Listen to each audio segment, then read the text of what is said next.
Yo, Josh and EC here once again with another biblical case study. Felt that in my head. Actually. Yeah, you gonna hurt your neck, girl, throwing that thing around like that. It's serious business over here. Serious business. What up, y'all? As you can tell from the title, we are doing another biblical case study. This week we are covering Jacob and his two wives. Now, I want to say, before we get into this, Laban is included in this. And Laban's their daddy, his wife's Laban daddy. is the father we gonna get of into Leah that. and Rachel. He's so intertwined in this story that he's going to be a part of it. You just felt the need to really tell them why you had to say it. Because originally I had Jacob, Laban, Leah, and Rachel, and she said it was too many names.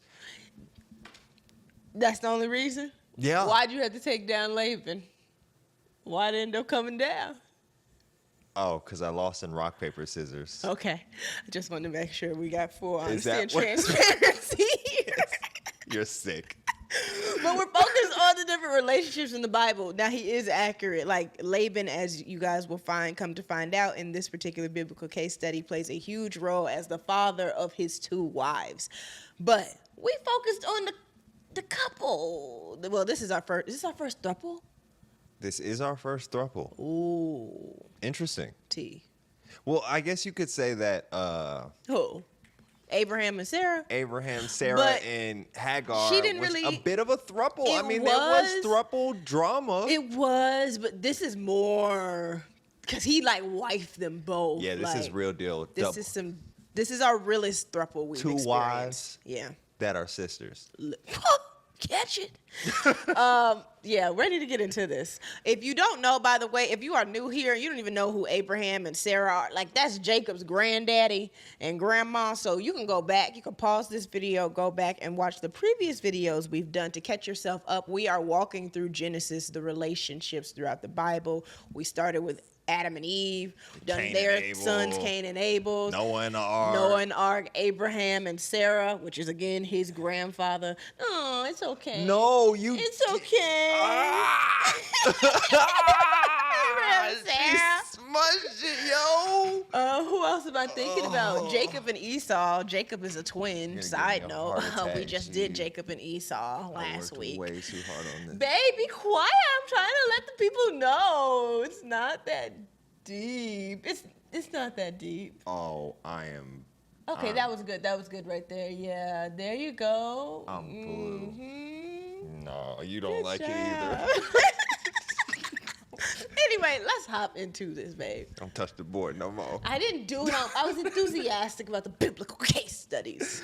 Okay. Well, anyways, let's get into it, y'all. Okay, we're coming out of Genesis chapters 29 to 35, if you would like to follow along. Now, 32, 33, 34, that was all Jacob and Esau, his twin brother. Yeah, that was last episode. Yeah. We had to jump back just a little bit so you could get the full story of Jacob, Leah, Rachel, and Laban. Okay, man. Let's go, bro. But anyways, you want to kick us off? Love at first sight. Let's do it. She is coming out of the NIV, and I am coming out of the ESV. Okay. Jacob arrives in... Where is it? Wait, am I looking at the right thing? 29. Do you not have a title? No. Padanaram? I didn't even... Why is it not telling me that it's Padanaram?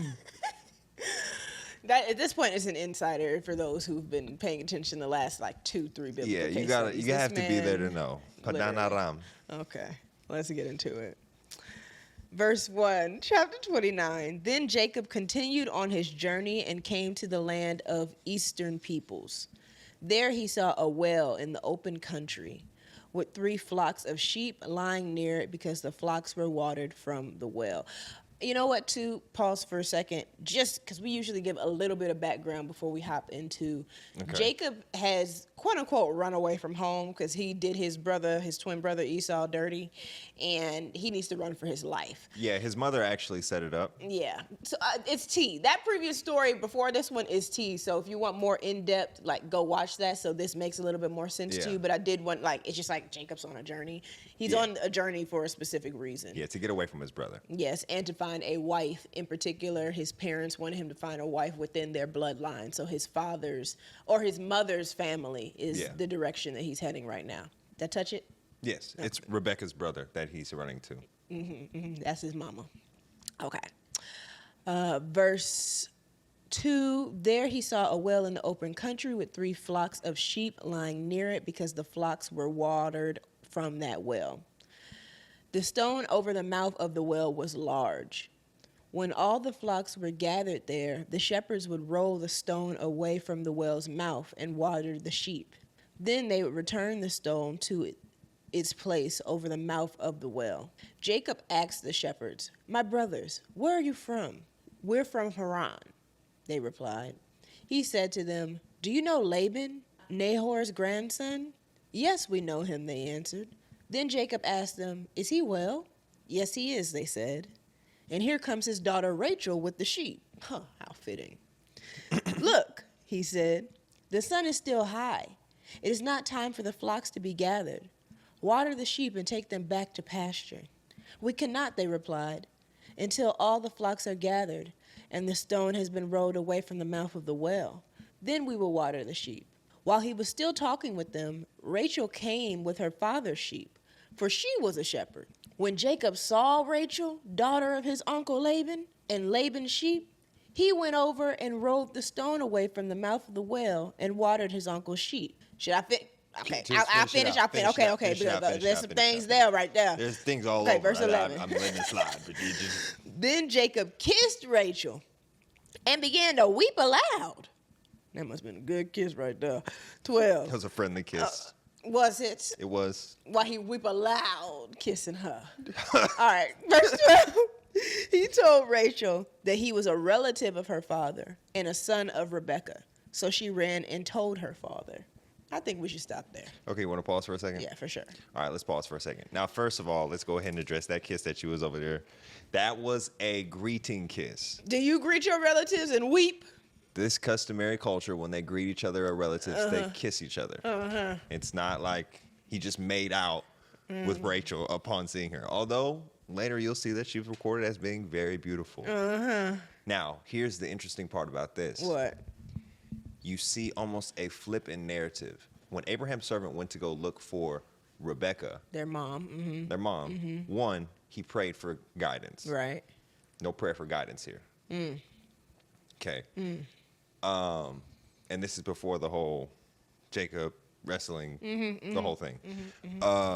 But also, it's a weird flip because Rebekah watered the flock of Abraham's servant. Right. Now you have Jacob watering the flock of Laban's as if like he took on the traits of his mother.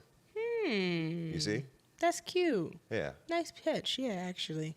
The other catch I wanted to point out, okay, because we saw in verse 2 and 3, it's just mentioning how the mouth of the well was large and how it took shepherds, plural, to roll the stone away. But then when you fast forward and you get to verse 10, you see that when Jacob saw Rachel, Like that. he was about that life. He liked He that. rolled the stone away himself from the well. He was like that. Him and his brother was like that. I think that, like, it's interesting when you read between the lines and can start to put together kind of like physique Yeah. or characteristics of these people.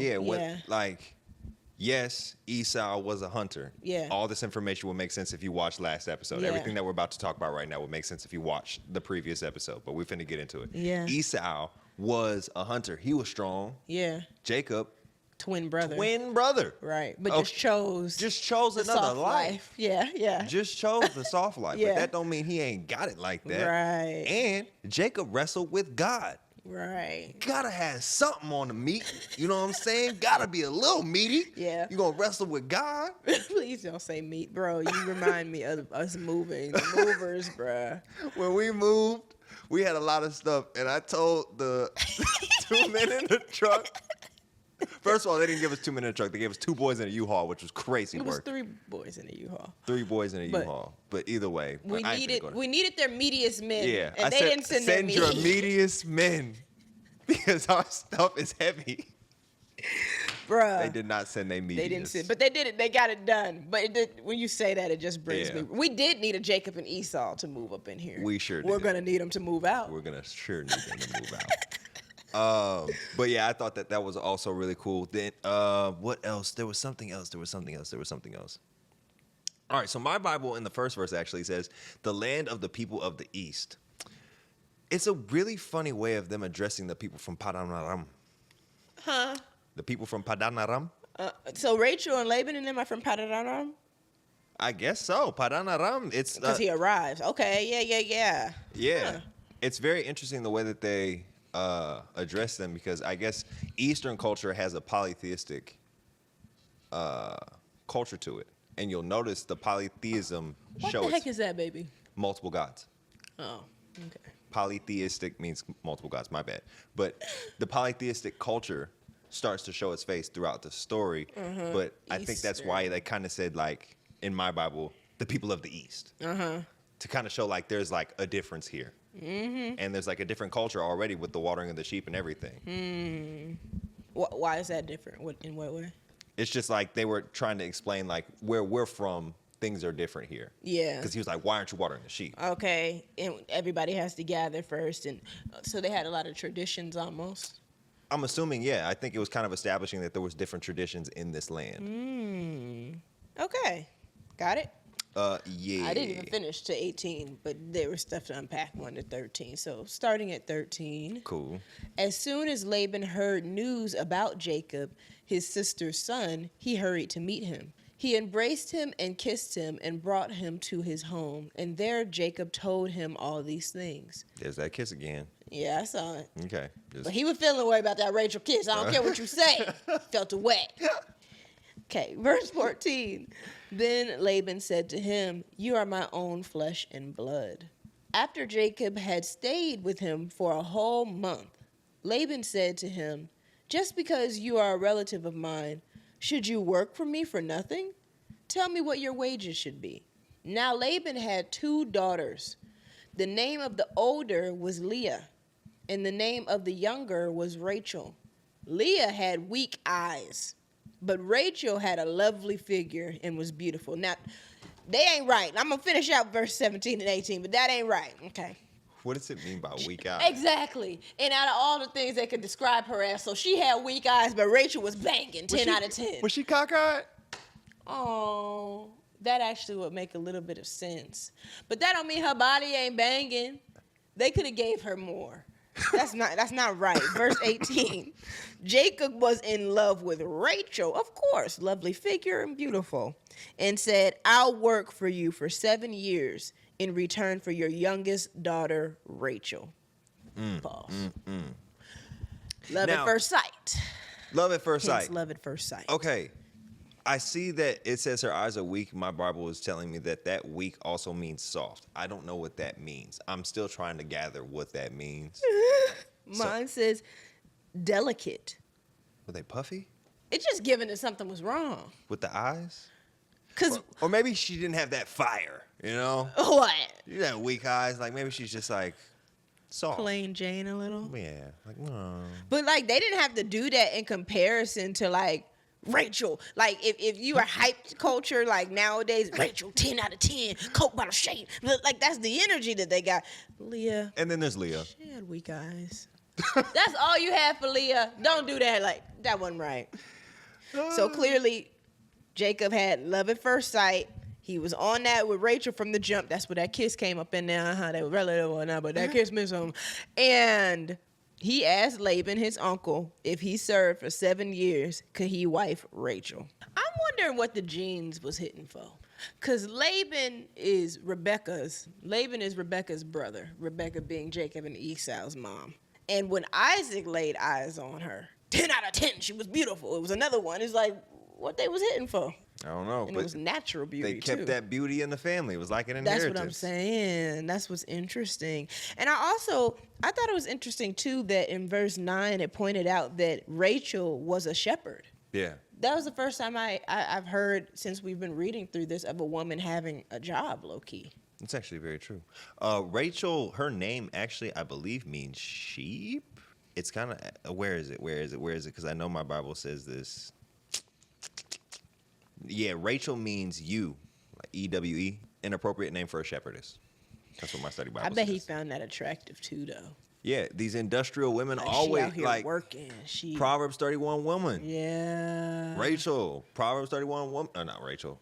Rebecca. Yeah. Proverbs 31 woman. Yeah. Rachel, Proverbs 31 woman. Wait, how is Rebecca a Proverbs 31 woman? She came out and watered the camels. You right. So the family. Workers. Panadaram. Padanaram. They get to it. They get to it out there. Out there. Yeah, I done got you in there now. Dang. Yep. I knew it'd catch on eventually. Let's go. Are we gonna continue, or you got something else for this section? Nope, I think that's good. Let's continue on, because after you get the love at first sight, now we get to like this new interaction between Laban and Jacob, and I really want to dive into that interaction between the two of them, because this is very interesting. So let's get on to the next section here. Player played. Player. So again, for those who didn't watch the last episodes or know anything about Jacob, my man's is a player. And I'm not talking about with the women. I'm talking about he just plays. His brother, bad. Plays his brother twice. Yeah. I mean, really finagle and finesses him. Go watch. Go watch You the have last not episode. Watched. Yeah. But yeah, now he's about to get a taste of his own medicine. Okay. Very interesting. Starting at verse 19, chapter 29. Laban said, "It is better that I give her to you than that I should give her to any other man. Stay with me." So Jacob served 7 years for Rachel, and they seemed to him but a few days because of the love he had for her. Ain't that something? Whipped. That love, man, make the time fly by. Whipped.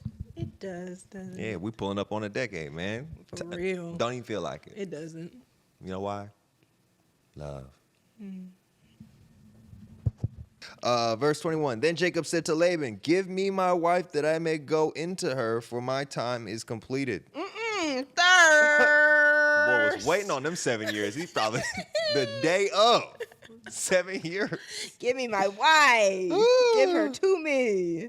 So Laban gathered together all the people of the place and made a feast. But in the evening he took his daughter Leah and brought her to Jacob, and he went into her. Laban gave his female servant Zilpah to his daughter Leah to be her servant. And in the morning, behold, it was Leah. Whoa. I'm sure he woke up like, whoa. How did he not see? Okay, so in this time, they don't have electrical lighting. It's dark. Oh, no. You're right. Woman comes in. He thinks it's Rachel. She probably just keep her mouth shut. Oh. He didn't feel them eyes. Stop. Stop it, Joshua. But you know what I'm saying? Like, it was under the candlelight, so I'm assuming like if it was candlelight or if it was dark, no candles, consummate the marriage, it was just like, come on in and let's get to it. Then the light comes, the dawn breaks. If it ain't we guys. First of all, I can't even imagine how Leah felt. Yeah. You know what I mean? To go down in history as we guys is crazy. To get that, and then you're older, your sister's younger, somebody wants to go around you to marry her, and then your daddy feels away, so he thrust you into a situation that wasn't even for you. And what if she witnessed the conversation and like Jacob was like, "I'll take Rachel"? I'm sure she knew. He was there for 7 years. Oh, he was definitely flirting with Rachel. They was watering the sheep together at the well. You can't tell me vibes weren't flying. Chemistry wasn't outside, and Leah wasn't peeping all of it. Which is even crazier than Leah was like... After 7 years was like... Okay, Dad. All right. She was probably jealous, and then the whole time this was her shot. This was like her payback, like on some Mean Girl stuff, like... Bada bing, bada boom. But like naturally, culturally speaking, it's the oldest that gets. It's supposed to get married first. The oldest is supposed to get off first. But Jacob had in mind who he wanted. That's even sadder because why did nobody want Leah? It's not really. I don't think it's really up to the women in this culture. It's not. But why did nobody want her? I think it was up to Laban to give her away. No, usually the men, just like how Jacob pulled up, I want your daughter. Well, nobody pulled up on Rachel. She was beautiful. All them other shepherds was out there with the flock. Maybe they weren't worthy. They was probably trying to holler. Exactly. They weren't worthy. Jacob pulled up and he was like, I know about your kin. Yeah, literally. I know Laban about you. definitely, exactly. I know about you. That's a good point. Because Laban knew He gave based off he of gave his Isaac. sister. Right. Gave away his sister. And he's like, With oh, all the you're the jury. daughter of, oh, I know where my sister went. She's balling. Which means that you got some inheritance.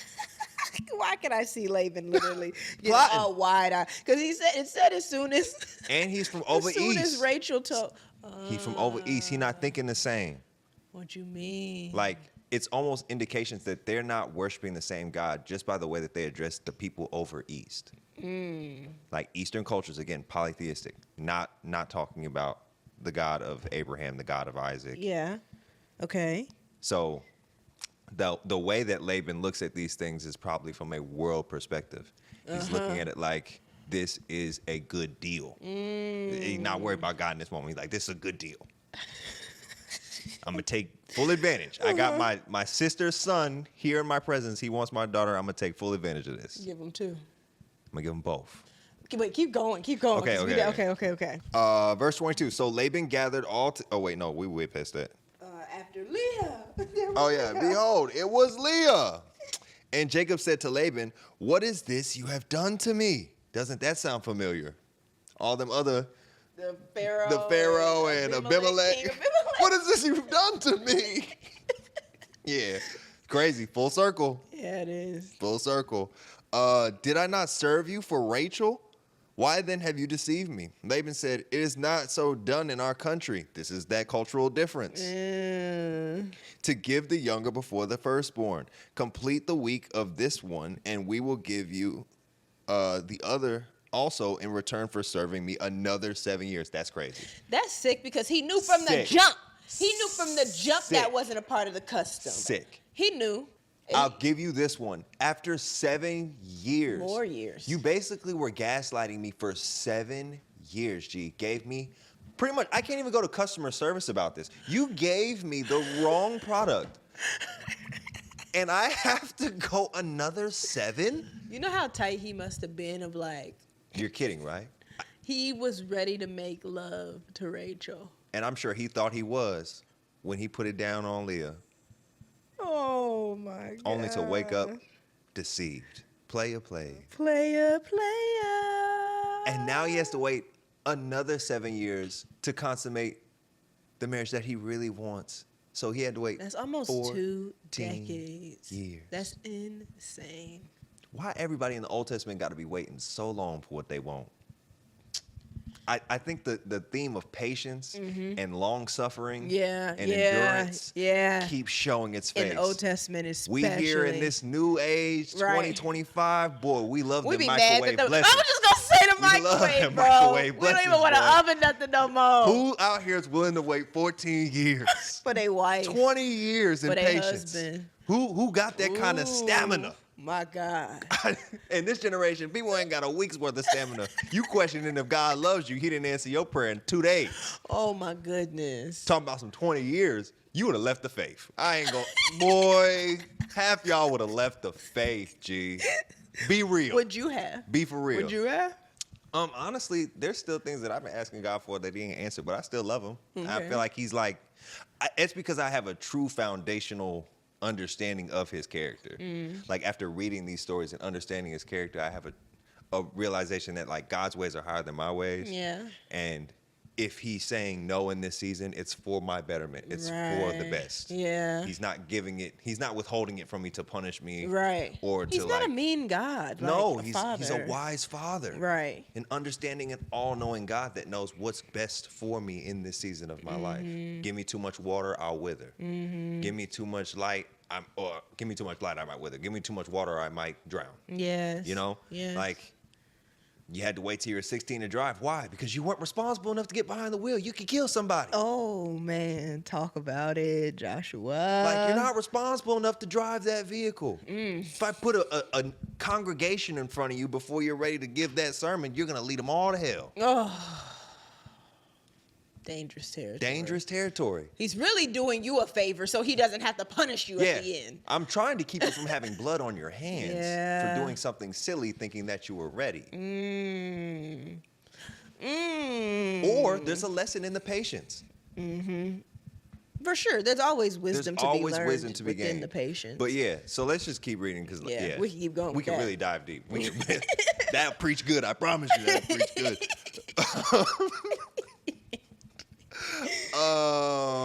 Where were we? It's not our custom. So verse 27. Verse 27. Okay. Complete this week. Oh, yeah. Complete the week with this one, and we will give you another one also in return for serving me another 7 years. Jacob did so and completed her week. Man, he just went with it. Then Laban gave him... What did that mean, complete the week, I wonder? Okay, sorry. It's a week of consummation. They just, all week they have sex? I mean, it's like you enjoyed the week with your wife. Oh. Your new wife that you didn't ask for. Dang, okay. It's like going to the fair and all the rides are shut down. Like, you didn't even get to... All the rides are shut down? Except for, like, the giant dropping. Like, you don't want to get on the giant drop, but that's... The next verses was devastating. Bro. Yeah, then Laban gave him his daughter Rachel to be his wife. Like he just finished the week with Leah, and then he got another wife. Like, that's so hurtful. Laban gave his female servant Bilhah to his daughter Rachel to be her servant. So Jacob went into Rachel also, and he loved Rachel more than Leah, and served Laban for another 7 years. Okay, well, let me just say my verse too, just to put it in the NIV terms. Okay. Jacob made love to Rachel also, and his love for Rachel was greater than his love for Leah, and he worked for Laban another 7 years. You know, okay, so my math was off. What? Luckily, we read the extra verses. He didn't have to wait another 7 years to really get down with Rachel. Right. He basically just had to finish this week out with Leah. He got a 2-for-1. Right. Wow. But there was an extension on his contract. You got 7 more years, brother. If you do this with her, then you got to stay another. You got to stay another. It's still 14, but yeah, he didn't have to wait another. Okay. Yeah. Because that would have been cool and unusual. He would have stuck around. Cool and unusual. But yeah, so he gets both, and then he ends up loving on Rachel, and then Leah just gets like 1 week. And then she's probably honestly left to the wayside because he really wanted Rachel. Like, you can even tell by the language. You can even tell by the language. He made love to Rachel. He just went into Leah. Now, that first night, he probably made love to Leah thinking it was Rachel. Oh, it did. It said Jacob made love to her. And then he found out. So he made love to both of them. Made love to both. But only meant to make love to one. It's like when you with somebody, but you think about somebody else. That's crazy. What's that? You got it bad. Jacob had it bad. Jacob had it bad, boy. Man. Oh, okay, man. so player played. Okay, player got played. Player played. Yep. You want to move on to the next? Yes, sir. That All baby right. fever. So now this man has had to work. Well, he's worked 7. Got finessed into another 7. Yeah. And over the course of the 7, But he has 2 wives now. he's got 2 wives. Yeah. My man's is up. Oh, is he? Is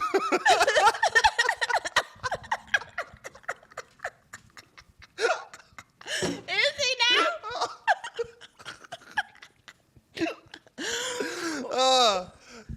Cut the camera. Nah. I mean, in his time, he's up. You know, he got a 2-for-1. You know? And he's fulfilling his duty. You know, he's supposed to be fruitful and multiply. Can we move on? I better do it real quick. Baby I fever. would be Rachel anyway if it wasn't Leah. You are my Rachel. I know that to be true. The one and only. You really my Rebecca. Okay, I'll take that. Because he didn't mess around. Isaac, yeah. Okay. Cheers. All right, baby fever. You see how he got out of that? Men take notes. Take notes. Take notes. And wisdom was with Joshua.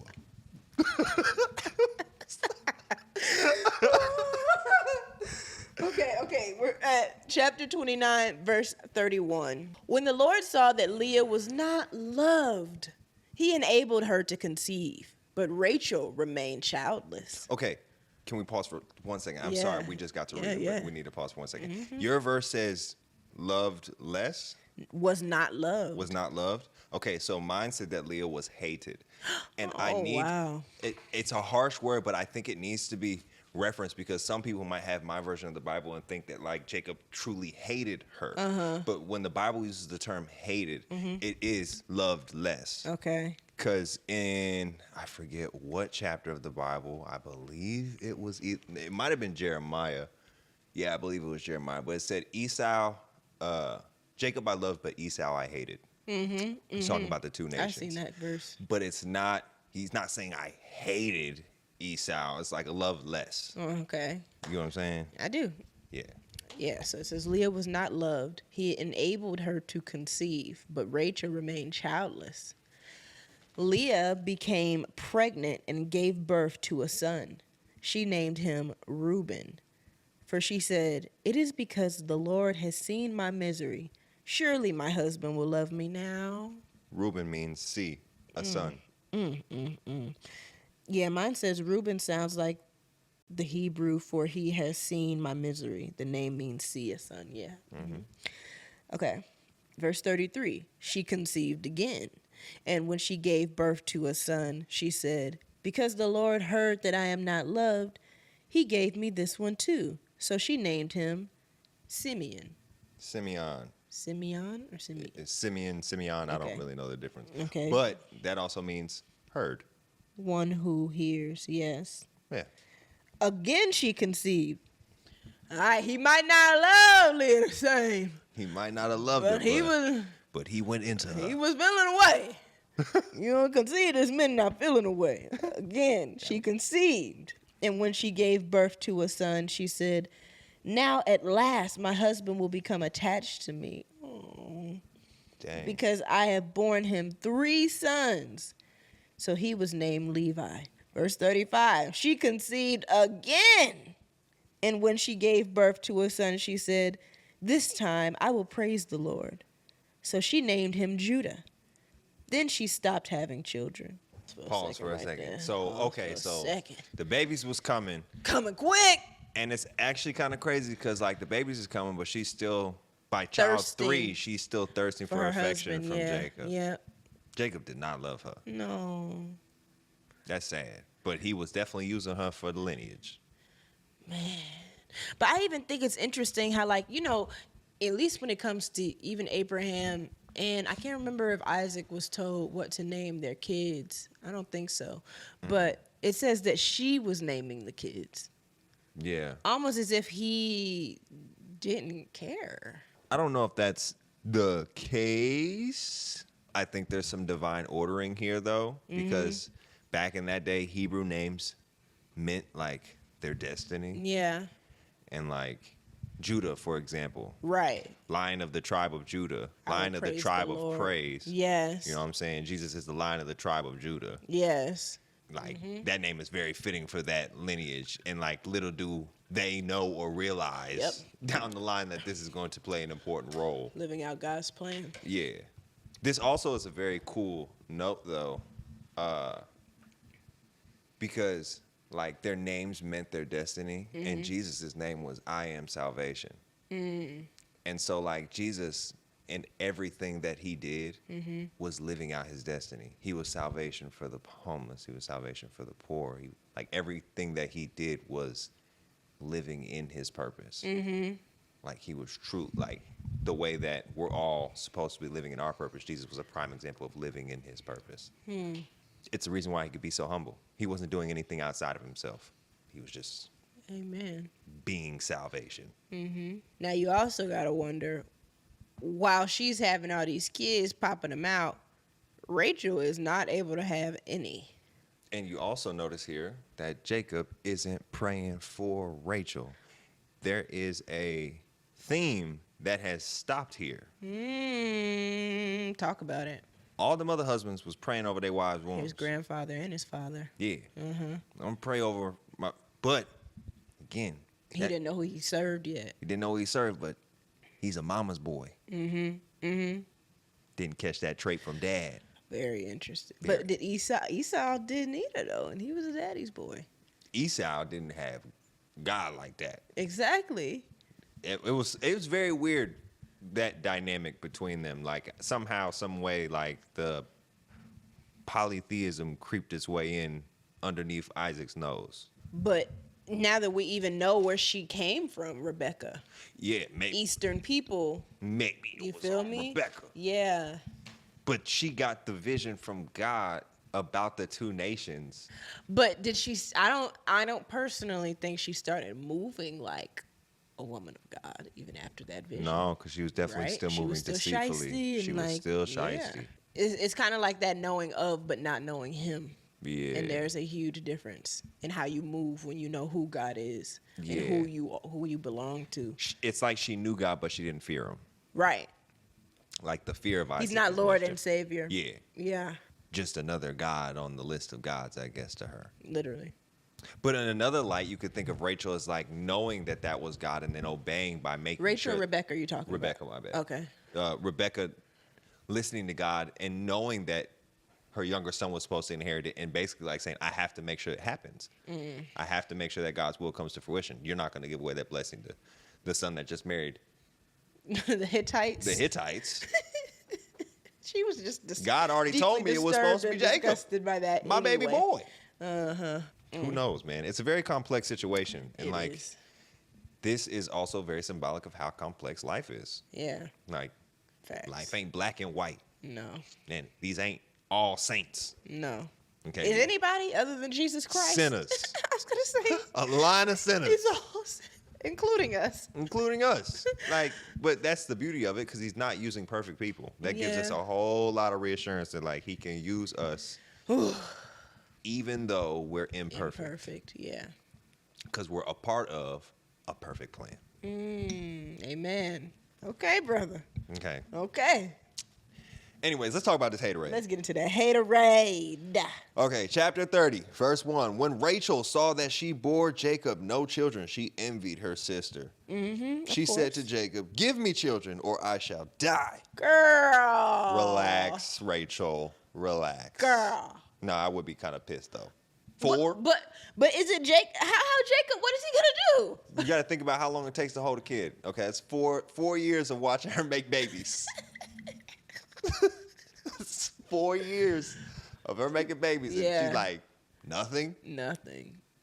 What you doing, Jacob? Maybe she's Right. thinking like he's pulling out early. You know what I'm saying? Like, come on, Jacob. Go drop. Keep going, bro. All right, never mind. Let me just keep on pulling. Jacob. Jacob's anger was kindled against Rachel, and he said, am I in the place of God who has withheld you from the fruit of the womb? Ooh, there was tension. Whoop. There was tension. Then she said, here's my servant Bilhah. Go into her so that she may give birth on my behalf, that even I may have children through her. Pause for a second. Yep. Sarah 2.0. Sarah 2.0, but again, this is that highlight of what I was telling you a little bit earlier. Jacob blamed God but didn't pray to him on behalf of Rachel. Right. Said, I'm not God. It's not my fault. Not my fault. Immediately deflected. Deflected it back to And God. got upset. Yeah. Yeah. He blamed God, but didn't pray. If it was on God's behalf, Well, it's that he got angry with her. got angry with her But blamed God. and blamed God. Yeah. Yeah. This is before Jacob wrestled with God. Yeah, for sure. You can tell in the way that he's addressing. There's like an arrogance and There's not a reverence. There's not that reverential fear. Yeah. no. Or just even understanding that like you take all your problems, submit everything to Christ. He didn't go to God with this concern. He just blamed God and told Rachel, He kind of shrugged it like you go to him. right. Jeez. Jeez. Okay. Verse 4. Verse 4. So she gave him her servant Bilhah as a wife, and Jacob went into her. And Bilhah conceived and bore Jacob a son. Then Rachel said, God has judged me and has also heard my voice and given me a son. Therefore she called his name Dan. Rachel's servant Bilhah conceived again and bore Jacob a second son. Then Rachel said, with mighty wrestlings I have wrestled with my sister and have prevailed. So she called his name Naphtali. Pause. Why did she think she prevailed? Because she got 2 to her foe. Why do you think she thought that? Because, like, I think it's like most recent baby wins at this point. Oh, interesting. Like, they're going tit for tat, and she's like, I'm up 2 now. Oh, wow. Okay. But, like, it's kind of crazy because, like, she didn't even bear the child. Right. It came from her servant. But she owns her servant, so therefore she feels like that baby is mine. And that's customary. Like, women used their servants when they couldn't bear children. They like, just use a servant, and it's my child under rights. It's pretty crazy, too, because, like, the servant's feelings are not considered at all. No, they're pretty much surrogates. A piece of property, so to speak. Mm-hmm. Different times. But that's their baby. Yeah. And that's a whole deeper discussion. Right. It's much deeper discussion. Right. This Jacob's third woman. Yeah, for sure. He getting it in. He cool. He cool. No problems. Jacob. No concerns. Jacob is up. When Leah saw that she had ceased bearing children, she took her servant Zilpah and gave her to Jacob as a wife. Then Leah's servant Zilpah bore Jacob a son, and Leah said, "Good fortune has come." So she called his name Gad. Leah's servant Zilpah bore Jacob a second son, and Leah said, "Happy am I, for women have called me happy." So she called his name Asher. In the days of wheat harvest, Reuben went and found mandrakes in the field and brought them to his mother Leah. Then Rachel said to Leah, "Please give me some of your son's mandrakes." But she said to her, "Is it a small matter that you have taken away my husband? Would you take away my son's mandrakes also?" Oh, my God. Rachel said, "Then he may lie with you tonight in exchange for your son's mandrakes." When Jacob came from the field in the evening, Leah went out to meet him and said, "You must come in to me, for I have hired you with my son's mandrakes." So he lay with her that night. What? Pause. That's her husband. Yep. What does she mean she hired him? I'm telling you, he was on some like, What's happening? "You gave me enough sons, man. Get out of here." Oh. Where you serving at? Oh, Wait. my gosh. Where Rachel at? Where Bill Hall at? Where Zilpah at? Why is Leah at the bottom of this totem pole where she has to hire her own husband, That's so deep, bro. It makes me sad because I feel like there be so many people out here like thirsting for love in that way from their like partner or their spouse. Yearning. And like you don't have to view it as like their spouse or their person is messing even with other people. Sometimes it's competition with the phone or with the TV or with their boys or with video games. Yeah. Those are the Rachels and the Haas and stuff. And it's just like you almost feel sad for those people because they feel the need to like try to manipulate their person's time and affection. Yeah. It's really sad. And it's also kind of sad because, like, I don't think Jacob is, like, recognizing the blessing that it is Leah. Like, Leah's really contributing to the promise that was put on your head, brother. Literally. You're being made a great nation by Leah's womb. Right. And she's got to hire you Right. to get it in? But even that, I think, is unique and, like, just going to show God's plan and, like, his love and provision was higher than any of theirs because he knew that Leah was going to conceive Judah. And I also think that this is symbolic of Jesus' affection for the marginalized or the overlooked. Ooh, talk about that. Leah was definitely overlooked, but God saw her. Hence, who is it? Was her second son? Her second was Simeon, yeah. Which means God saw me. You know, like she's overlooked. She was despised, but God saw me. Ooh, I'm glad you even just pointed that out because even with Rachel having her servant essentially be the surrogate and stuff, the kids that she named didn't really have much. It was very oh my gosh, this is good. Like Dan, it stood for he has vindicated. She said he's vindicated me. Yeah. I don't know how to pronounce this. Judged. Huh? Dan means judged in my book. Okay, mine means he is vindicated. Okay. But this other name, Gad. no, Naphtali. Those were Rachel's two sons through her servant. Yeah. That means my struggle. Rachel was thinking in a very selfish space. Rachel was thinking competition. Yeah. Leah was eyes to God. Yeah. And notice how he blessed her womb. He did. No prayers necessary from Jacob, at least. I'm sure Leah was like, God sees me. He did. And her relationship with God seems to be much more potent than her sisters, her fathers, and her other. And the servants. All of her family, really. Yeah. Very interesting. The weak and marginalized. Maybe that's why her eyes were weak. Maybe they were just trying to give something to symbolize, like, weakness. Interesting. Very. Okay.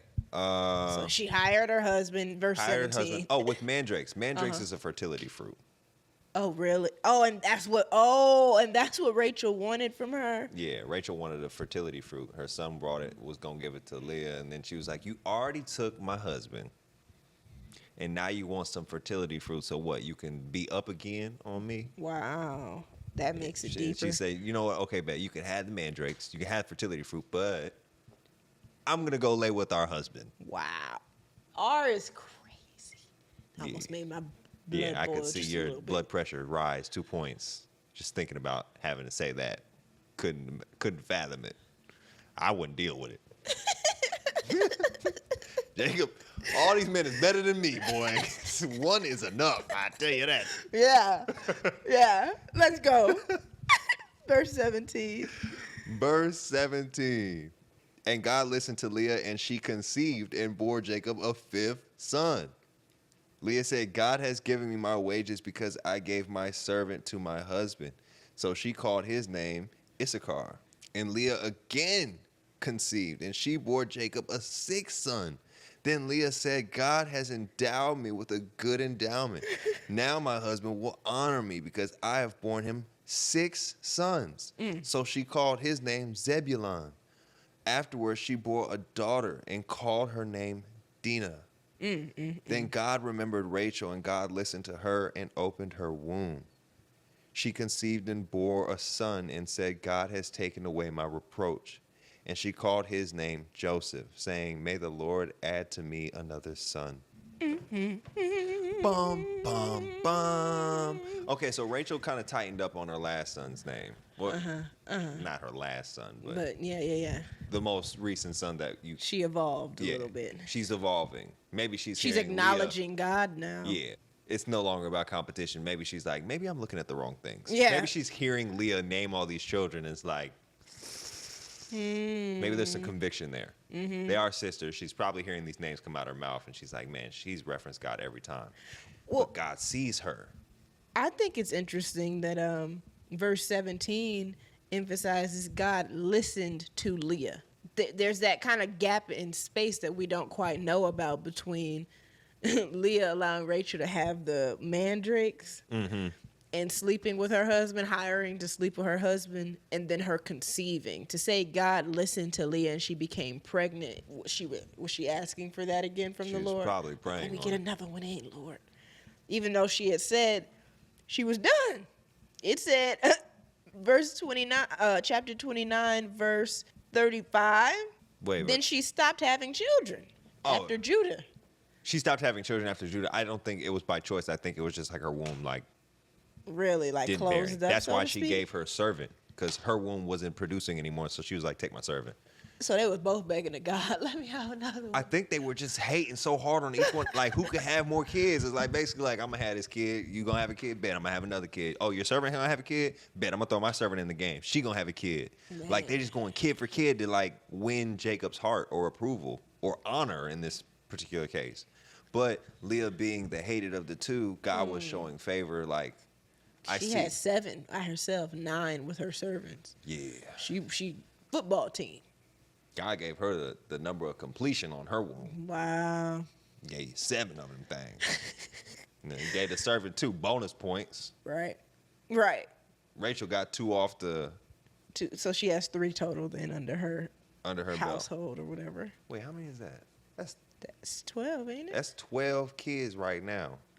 12 kids, including Dinah. I was thinking about the 12 tribes. Dinah, yeah. You got to take away, Dinah's the girl. Yeah, because there's 12 so there's 12 tribes kids of total, Israel. but Dinah, yep. Yeah. For those who don't know, again, in the last episode, Jacob's name is changed to Israel later on. Yeah. But the 12 tribes come from And that's where all these sons is coming from. You're We're listening to the seeing it creation happen, of right? the 12 Literally, tribes it's of crazy. Israel. It's crazy. And it's really because of some haterade. That turned into the Petty Olympics. Yeah, Let's go hop ahead and into get that. into the Petty Let's Olympics. Get into the Petty Olympics. All right, so verse 25. After Rachel gave birth to Joseph, Jacob said to Laban, "Send me on my way so I can go back to my own homeland. Give me my wives, plural, and children, for whom I have served you, and I will be on my way. You know how much work I've done for you." But Laban said to him, "If I have found favor in your eyes, please stay. I have learned my is it divination? By divination. Okay. Oh, yeah, sorry. I have learned by divination that the Lord has blessed me because of you." He added, "Name your wages, and I will pay them." Jacob said to him, "You know how I have worked for you, and how your livestock have fared under my care. The little you had before I came has increased greatly, and the Lord has blessed you wherever I have been. But now, when may I do something for my own household?" "What shall I give you?" he asked. "Don't give me anything," Jacob replied. "But if you do this one thing for me, I will go on tending your flocks and watching over them. Let me go through all your flocks today and remove from them every speckled or spotted sheep, every dark-colored lamb, and every spotted or speckled goat. They will be my wages, and my honesty will testify for me in the future, whenever you have checked on the wages you have paid me. Any goat in my possession that is not speckled or spotted, or any lamb that is not dark-colored, will be considered stolen." "Agreed," said Laban. "Let it be as you have said." That same day he removed all the male goats that were streaked and spotted, and all the speckled or spotted female goats, all that had white on them, and all the dark-colored lambs, and he placed them in the care of his sons. Then he put a 3-day journey between himself and Jacob, while Jacob continued to tend to the rest of Laban's flock. Jacob, however, took fresh-cut branches from poplar, almond, and plane trees and made white stripes on them by peeling the bark and exposing the white inner wood of the branches. Then he placed the peeled branches in all the watering troughs, so that they would be directly in front of the flocks when they came to drink. When the flocks were in heat and they came to drink, they mated in front of the branches, and they bore young that were streaked or speckled or spotted. Jacob set apart the young of the flock by themselves, and made the rest face the streaked and colored animals that belonged to Laban. Thus he made separate flocks for himself, and did not put them with Laban's animals. Whenever the stronger females were in heat, Jacob would put the branches in the troughs. I don't know why I keep saying that wrong. Troughs in front of the animals, so they would mate near the branches. But if the animals were weak, he would not place them there. So the weak animals went to Laban, and the strong ones to Jacob.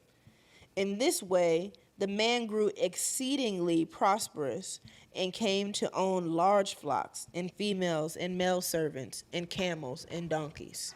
Okay, this is very interesting for a couple of reasons. Yeah. One, it just hit me between the eyes that Jacob had about 9 children in the span of 7 years.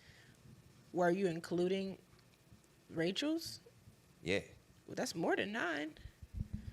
The servants too. Rachel, Leah, and the servants. Yeah, they had 12. 12 kids in 7 years. Yeah. Dang. Oh, snap. Like. Good catch. Yeah. Raking them out. I mean, you got 4 different wives to go up in. It was a race to baby make. They were having a legit baby war. Wow. That's what we should have named it. That was a war. Was it fever? It was a baby war. Baby war. Wow. But what's crazy is Leah had a baby every year. Mm-hmm. 7 years. Yeah. She had to have a baby every year. Wow. I mean, it could be a little gap in between, but like. But also, like, I do think it's important to keep in mind the times that they were in. Yeah. They didn't have 8 billion people wandering the earth. It had to be tribes made or nations created. Get to it. Right, we're trying to be fruitful and multiply. Right. But That's actually kind of wild. Now, this is where Jacob really starts to get a taste of his own medicine. He's already been finessed once. By Laban.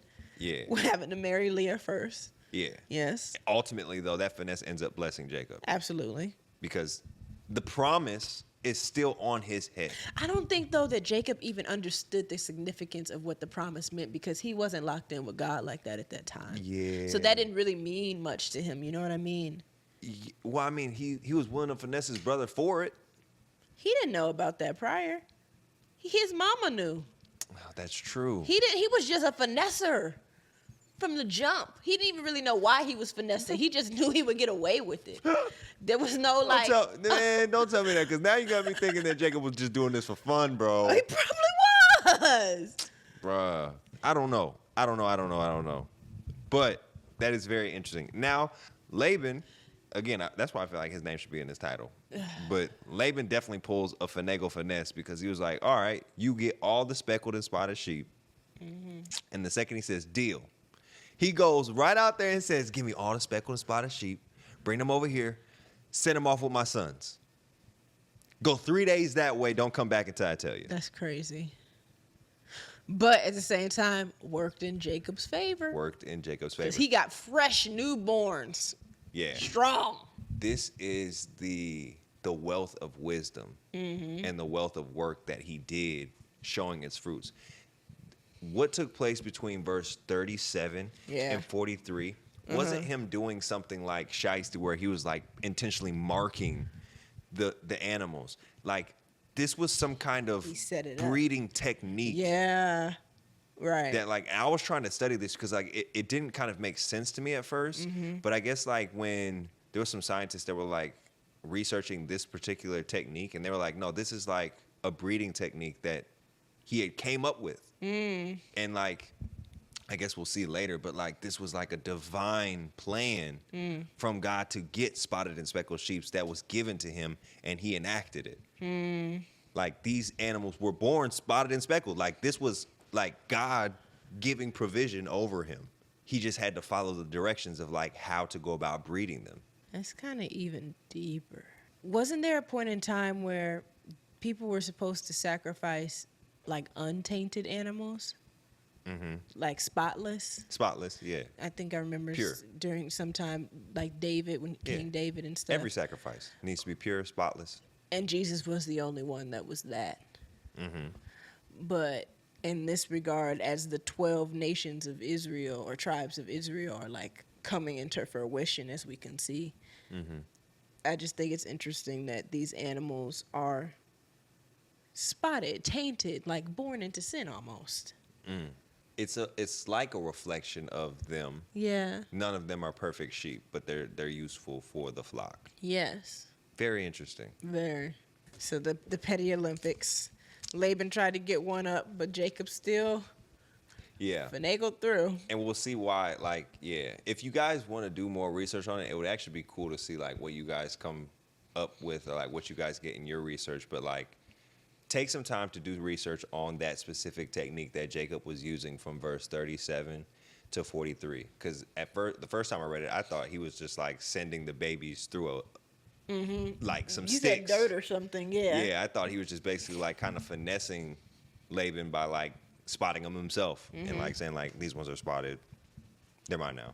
But, no, they were born spotted, which means that there was an intervention of God on behalf of Jacob. You can't, like, genetic modification was not a thing back then. Yeah. So, like, this was, like, a God-constructed plan. Very interesting. Okay, let's hop into the all aboard. All aboard. All right. Chapter 31. Chapter 31, verse 1. Now Jacob heard that the sons of Laban were saying, Jacob has taken all that was our father's, and from what was our father's he has gained all this wealth. And Jacob saw that Laban did not regard him with favor as before. Then the Lord said to Jacob, return to the land of your fathers and to your kindred, and I will be with you. So Jacob sent and called Rachel and Leah into the field where his flock was, and said, I see that your father does not regard me with favor as he did before, but the God of my father has been with me. You know that I have served your father with all my strength, yet your father has cheated me and changed my wages 10 times. But God did not permit him to harm me. If he said, the spotted shall be your wages, then all the flock bore spotted. And if he said, the striped shall be your wages, then all the flock bore striped. Thus God has taken away the livestock of your father and given them to me. In the breeding season of the flock, I lifted up my eyes and saw in a dream that the goats that mated with the flock were striped, spotted, and mottled. Then the angel of God said to me in a dream, Jacob. And I said, here I am.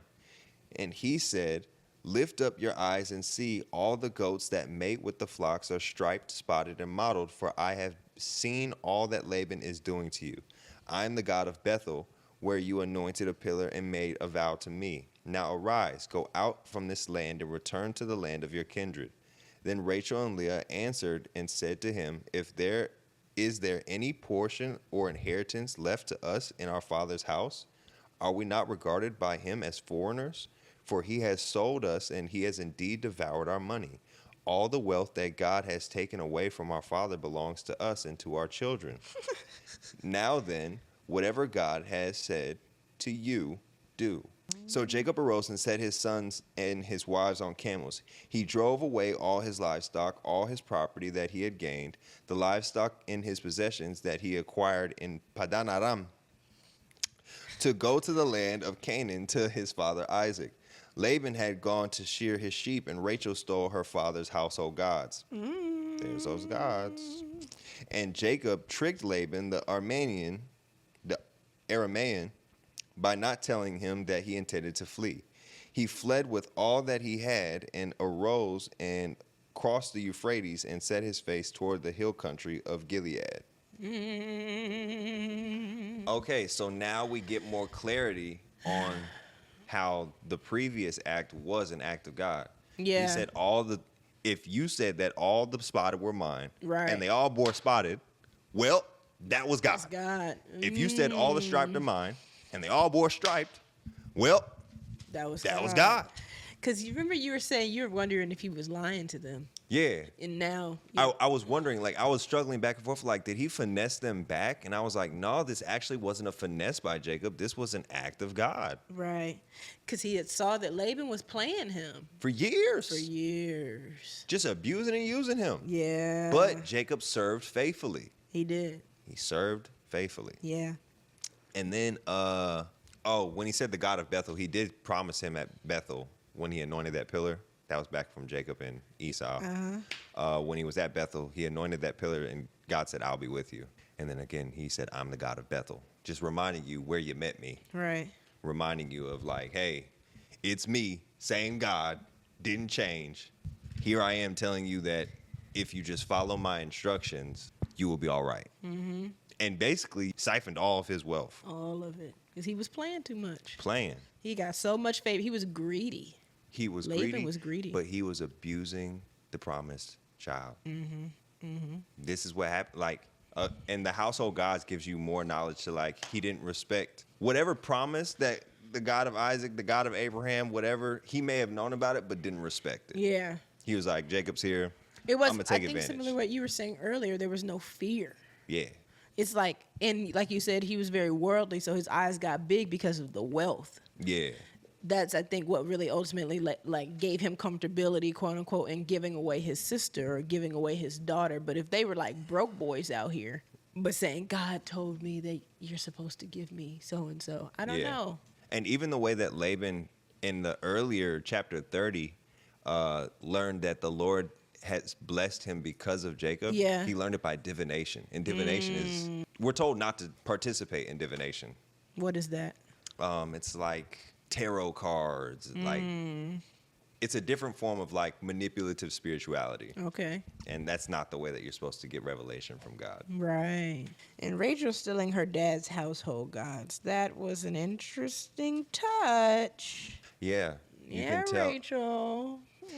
But, okay, so this is also a reflection of, like, maybe why she didn't have as many kids. Right. This is very interesting. It is. Very interesting. The way that these two play out. Because, like, I want to say going into this, I was, like, almost Team Rachel. Really? Just like off of like, that's who Jacob loved. So I Because was she like, was a 10. no, not because she was a 10, but because Jacob loved her. Like I was like, oh, well, Jacob has affection for Rachel. It's easy to have affection for something that's beautiful. Internally, that cup wasn't too clean. You know, there could be that, or Rachel was just relying on her beauty. Like her beauty was at too high of a status in her life. That's what I'm saying. We're Yeah. saying the same thing. We are. We probably are. We're a little tired. But the humility of Leah was also commendable. The humble. Common themes. Interesting. Okay, let's get into that trick or treaty. Okay, babe. Verse 22, chapter 31. On the third day, Laban was told that Jacob had fled. Taking his relatives with him, he pursued Jacob for 7 days and caught up with him in the hill country of Gilead. Then God came to Laban, the Aramean, in a dream at night and said to him, "Be careful not to say anything to Jacob, either good or bad." Jacob had pitched his tent in the country of Gilead when Laban overtook him, and Laban and his relatives camped there too. Then Laban said to Jacob, "What have you done? You've deceived me, and you've carried off my daughters like captives in war. Why did you run off secretly and deceive me? Why didn't you tell me, so I could send you away with joy and singing to the music, timbrels, and harps? You didn't even let me kiss my grandchildren and my daughters goodbye. You'll have done a foolish thing. I have the power to harm you, but last night the God of your father told the God of your father said to me, 'Be careful not to say anything to Jacob, either good or bad.' Now you have gone off because you long to return to your father's household. But why did you steal my gods?" Jacob answered Laban, "I was afraid because I thought you would take your daughters away from me by force. But if you find anyone who has your gods, that person shall not live. In the presence of our relatives, see for yourself whether there is anything of yours here with me. And if so, take it." Now Jacob did not know that Rachel had stolen the gods. Secrets. So Laban went into Jacob's tent and into Leah's tent and into the 2 female servants, but he found nothing. After he came out of Leah's tent, he entered Rachel's tent. Now Rachel had taken the household gods and put them inside her camel's saddle and was sitting on them. Laban searched through everything in the tent, but found nothing. Rachel said to her father, "Don't be angry, my lord, that I cannot stand up in your presence. I'm having my period." So he searched, but could not find the household gods. Jacob was angry and took Laban to task. "What is my crime?" he asked Laban. "How have I wronged you that you hunt me down?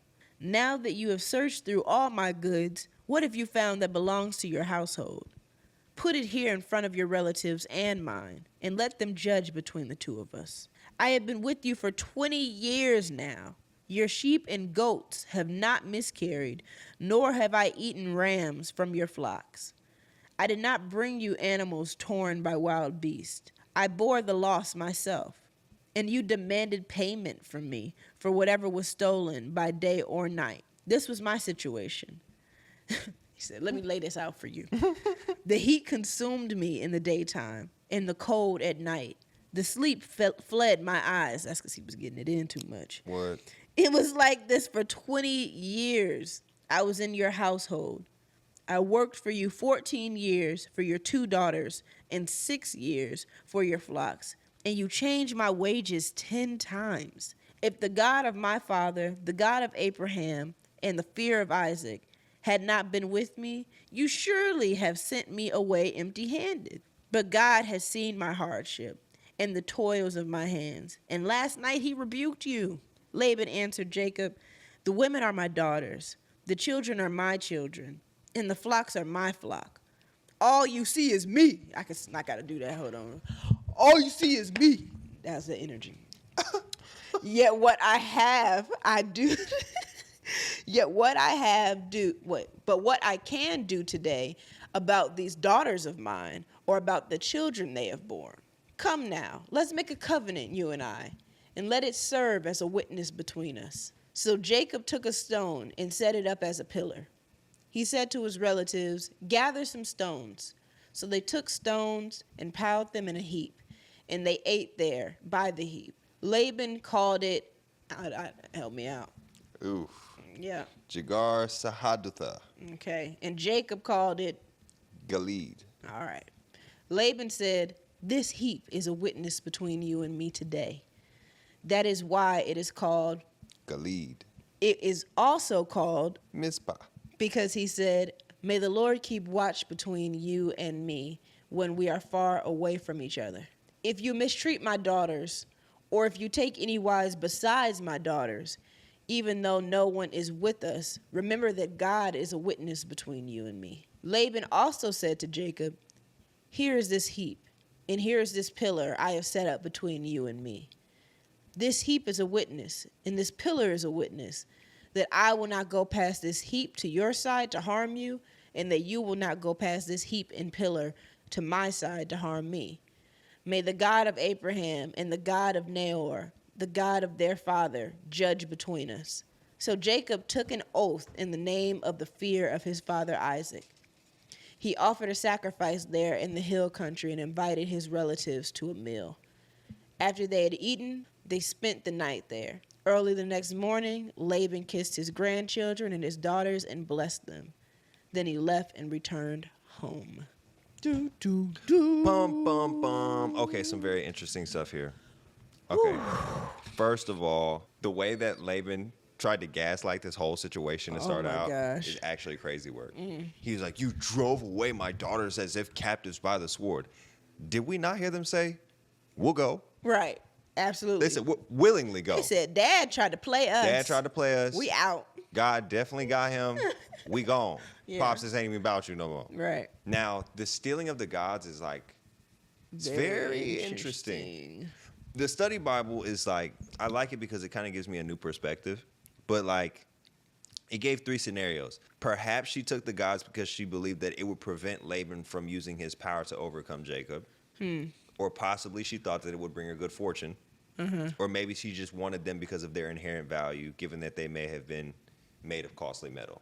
Like, there's real options that you can weigh here. Okay. But regardless, shicey behavior. And she didn't tell her husband. Didn't tell her husband. Why?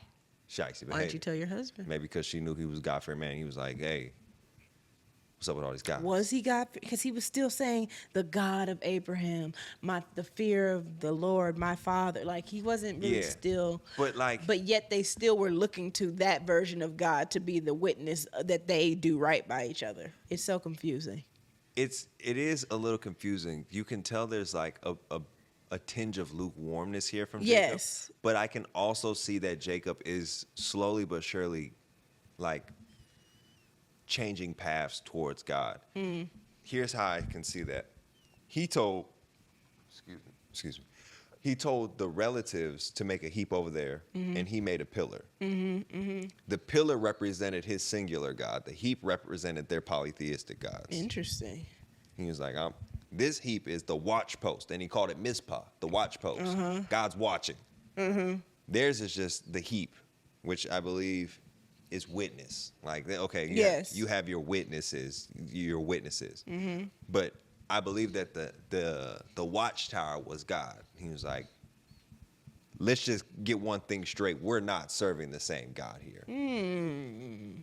Interesting. That's why there's a pillar and there's a heap. Okay. Good call out. So you can kind of see like the separation there of like, no, I'm still team my father's God, the God of Isaac, the God. Yeah. Is it the fear? Yeah, it says the fear. The fear of Isaac, which is like the reverential fear. It's like basically he took upon the fear of his father. Yes. But he also took that fear from the God of his grandfather. So like, you can see where his allegiance is headed towards. Yeah. And it's very interesting because I think like, I mean, God has proven time and time again to have this man's back. Done talked to him in dreams. Done said, "I will be with you." Giving him wealth, flocks, like. Told him to return to his family, return to his kinsmen. I will be with you. Like, looking out. It would be kind of like crazy work for him to like have created a heap along with them. Yeah. And their gods. Right.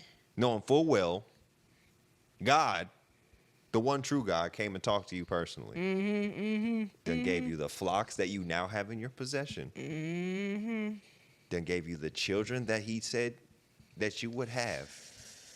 Acknowledge the blessings. Like, recognize the promise being fulfilled. Yeah. You're living in an answered promise right now, my boy. It's only going to get better. Amen. I needed to hear that, actually. Yeah, he needs to acknowledge the promise being fulfilled. Or just the consistency. Like, I think of it like school. If your parent comes and picks you up at 7 o'clock on the dot every day, at some point you're just gonna trust that they'll be there at 7 every day. But we never think about that with God. Like, God has shown up on time at the right time. Every time. Every time. And yet we're still like, Is he gonna show up? Yeah. Yikes. That's the child in us, though. It's a child. But at the same, no, maybe that's more of the adult in us, though, because when you're saying it from a school standpoint with children, they're so, I don't want to say kind of gullible, but if you show consistency in a space, the child is going to start building a trust and reliance on you to show up in that way. But it takes acknowledgement. Exactly. Yeah. Got to acknowledge the consistency. Yeah. Build the altar. Remember. Write it down. Write it down. Remember. Build the altar. Memory is a gift from God. Right. So you can remember the things that he's done for you. You can remember the lessons that he's taught you. You can remember the wisdom that he's imparted on you. You can remember your shortcomings. Catch it. Okay. Now we're going to skip to the final part of this, chapter 35, life and death. The reason we're skipping chapters is because we touched on it in Jacob and Esau. What? There was one more thing. Go ahead. Laban was really blowing my mind, man. Yeah. After Jacob gave that whole spiel, Laban still had the nerve to say, it's all mine. It's all me. All me. Even though he admitted earlier, he said, I know that God said that I wasn't supposed to say anything I wasn't supposed to say anything good or bad about you. And I guess this technically doesn't count as good or bad. He didn't get struck down or anything, but he definitely confronted. Yeah. He said, it's all me. The last word. You could really see like the male egos. Like, you could see his pride, and then he like, yeah. He was like, come on, let's make a treaty, as if to say like he's doing you a solid. Yeah. Knowing full well that God's on his side. And that's why he even said, like, this pillar, the heap and the pillar will be a testament of God as the witness that you won't come to my side and I won't come to yours, on some like, I'm going to help you out. Yeah. He's going to hold me back. I'm doing you a favor. Man, listen. Stop it, Laban. My God pulled up on you. Told you to act right. Your gods didn't say anything to me. Radio Your silence. gods haven't said anything. As a matter of fact, they're underneath my wife's period. Quiet as a mouse. Quiet and quiet and irrelevant. Yikes. Oh man. Yeah. That's good. That's good. Okay, chapter 35, verse 1. Let's hit it home, brother. All right, bet.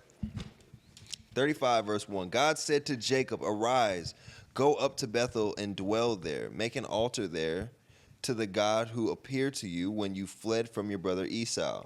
So Jacob said to his household and to all who were with him, put away the foreign gods that are among you and purify yourselves and change your garments. Sorry, pause real quick. By the way, y'all are going to want to read the T between chapter 31 and 35.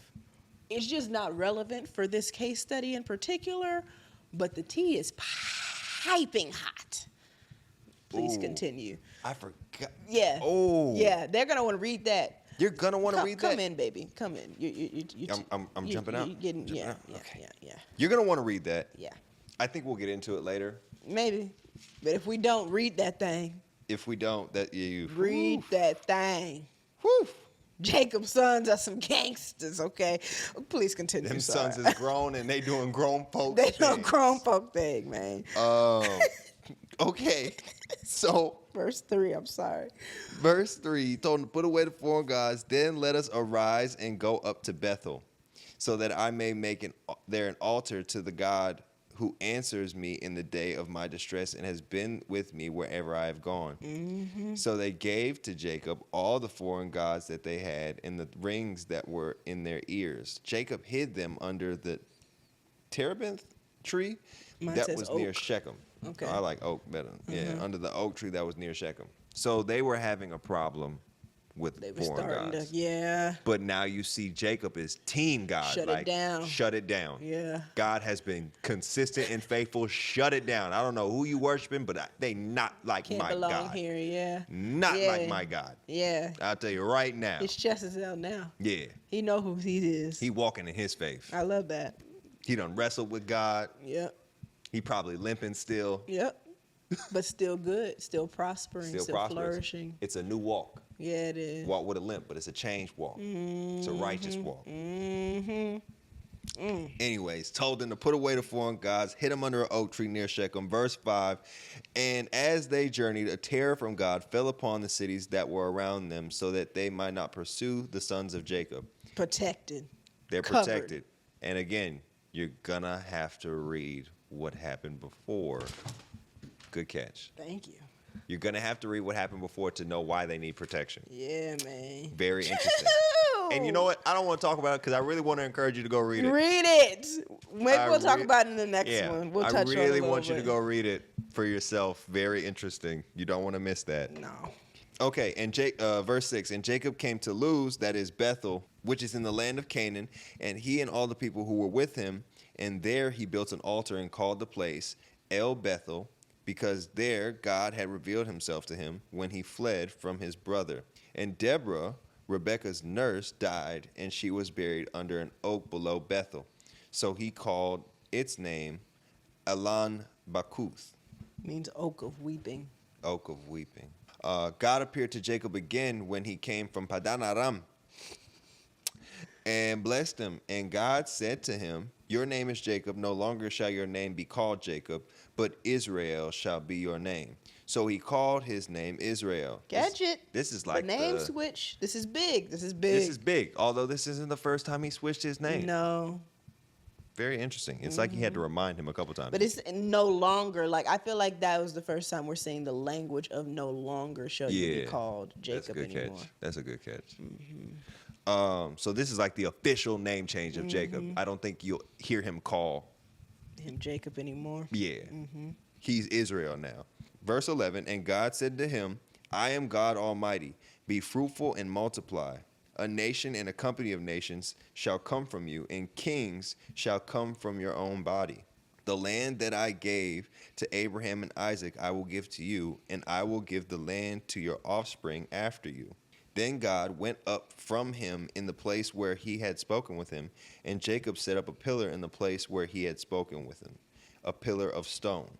He poured out a drink offering on it and poured oil on it. So Jacob called the name of the place where God had spoken with him Bethel. I'm going to pause right there for a second.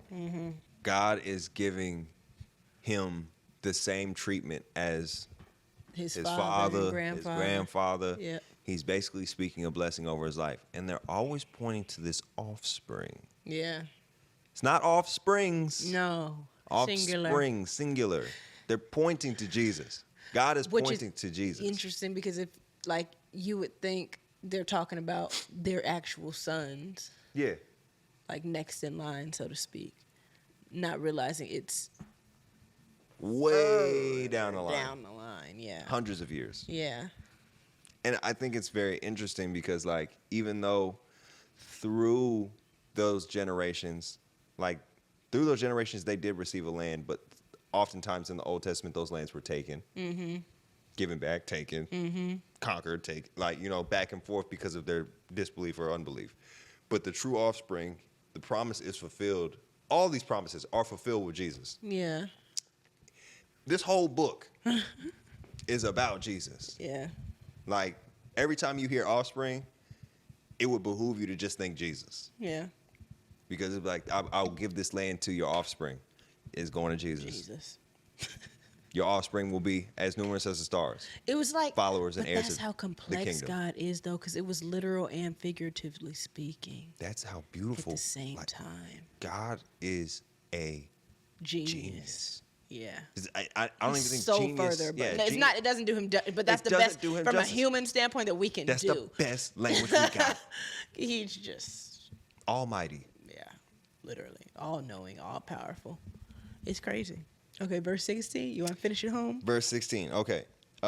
Then they journeyed from Bethel, where they were still some distance from Ephrath. Rachel went into labor, and she had a hard labor. And when her labor was at her hardest, the midwife said to her, "Do not fear, for you have another son." And as her soul was departing, for she was dying, she called his name Ben-Oni, but his father called him Benjamin. So Rachel died and was buried on the way to Ephrath, that is Bethlehem. And Jacob set up a pillar over her tomb.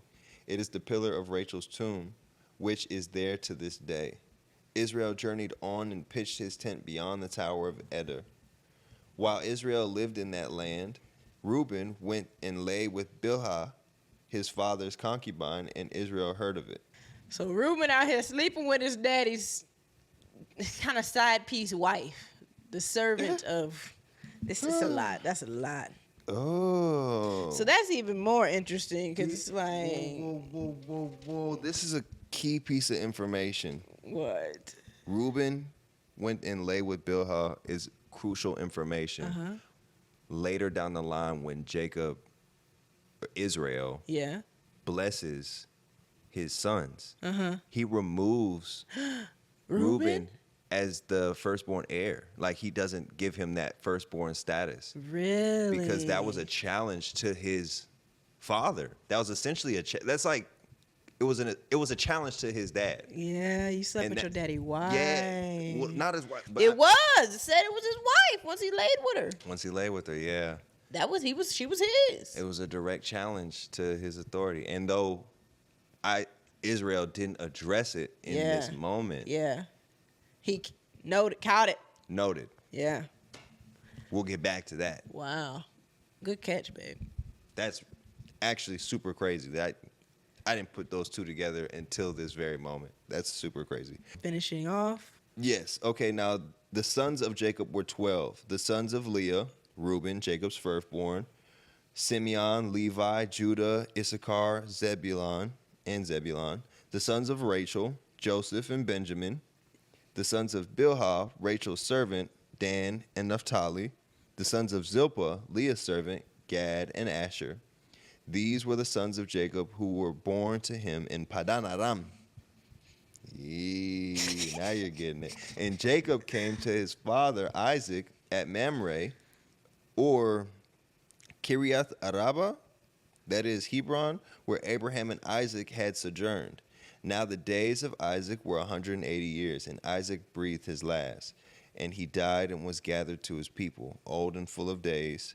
And his sons Esau and Jacob buried him. So they linked back up and buried him. Buried their father. That's a note to the old story that the sons came back together and it was still good. Right. They were still cool. Right. But Rachel was out of here. Rachel gone. Early grave. Early grave. But her And she was the behavior. Yeah, exactly. Her behavior kind of. The fear of the Lord is longevity. Fear of the Lord adds years to your life. Listen to my words that your day may be long. And I'm mad that she tried to name him Ben-Oni, which meant, where is it? Son of my trouble. Then Jacob gonna come behind her and say, actually his name is Benjamin, son of my right hand. Yeah, because Ben-Oni was too vague. It meant son of my sorrow and son of my strength. And he was like, I'm going to just clear this up. It doesn't, you would think because he was so in love with Rachel, it would show more of like he was mourning her or something, but maybe it just wasn't worth putting in there. Yeah, I don't know. Those relationships were very interesting. Like, it didn't give enough context to Rachel other than that he loved her. Right, and she was beautiful. And that she was beautiful. Mm-hmm. But it also doesn't give enough context to Leah because Leah was definitely like a soldier. Right, for real. like for real soldier. Very interesting. But as we were saying before, guys, this was the 12 tribes of Israel that we done seen conceived in this. So now when you hear the tribes of Israel, you have background knowledge. If you've made it this far in the series, you now understand the tribes of Israel, which is actually pretty crucial information because the tribes of Israel are going to make a whole bunch of appearances all throughout the Old Testament. Oh my goodness. Things are about to get wild. Yeah. The Levites, the Levite priests, the Benjaminites. Like, you're going to see a lot. You're going to see a lot. It's going to get very interesting. You don't want to miss the next one. Well, is our next one Joseph and his brothers? Because that story is tea. It's going to have to either be, Jacob and his sons or Joseph and his brothers. We shall see. But tune in, y'all. Y'all don't want to miss that. Next week, we're going to have to pray on how this is going to pan out. But, yeah, it's going to get juicy real fast. These boys were wild. Other than that, though, hopefully you guys enjoyed this one. Let us know if you had any revelations of your own down in the comment section. Or, again, you can hop on the Patreon side and join in the discussion for, I believe it's the free side. It is the free side of our Patreon. Also, link in the description box below. But if you have not considered giving your life to Jesus, today's the perfect day. Today is the best day to do it. Because tomorrow isn't promised. And it is a life-changing decision. It is the best decision you can ever make in your life. Thank you. The best decision you can ever make. There comes ups and downs, highs and lows, but you have a hope and assurance of a brighter future on the other side of whatever this life thing is. And all those promises and the promises of his kingdom are right here in this book. And as we walk through it, you'll hear a lot of them. We're praying for you guys. Hopefully you're praying for us too. We need the prayer. But until next time, y'all, we love you. Peace. Love. Hair grease. Woos out. Woos out.